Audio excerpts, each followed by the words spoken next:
നമസ്കാരം. Media 60 news ടൈമിലേക്ക് സ്വാഗതം. കോതമംഗലത്ത് ആയക്കാട് പുലിമലയിൽ നിന്നും പെരുമ്പാമ്പിനെ പിടികൂടി. കോതമംഗലത്തിന് സമീപം ആയക്കാട് പുലിമലയിൽ ബിജുവിന്റെ വീട്ടിലെ കോഴിക്കൂട്ടിൽ കയറി 2 കോഴികളെ വിഴുങ്ങിയ കൂറ്റൻ പെരുമ്പാമ്പിനെ പിടികൂടി. ബുധനാഴ്ച രാവിലെയായിരുന്നു സംഭവം.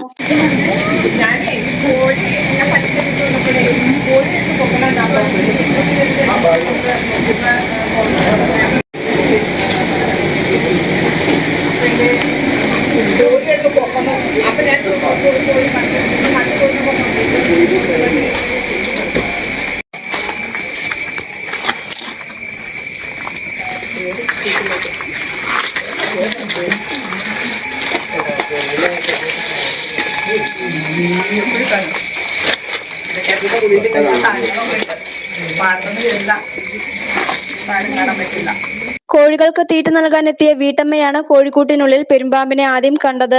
തുടർന്ന് വീട്ടുകാർ വിവരമറിയിച്ചതിനെ തുടർന്ന് കോതമംഗലം RRT ഉദ്യോഗസ്ഥൻ റസാഖിന്റെയും പാമ്പുപിടുത്ത വിദഗ്ധൻ റെജിൻ PR-ന്റെയും നേതൃത്വത്തിൽ സ്ഥലത്തെത്തി പാമ്പിനെ പിടികൂടി. പെരുമ്പാമ്പിനെ പിന്നീട് വനമേഖലയിൽ തുറന്നുവിടുമെന്ന് അധികൃതർ അറിയിച്ചു. News desk, media 60, Kothamangalam.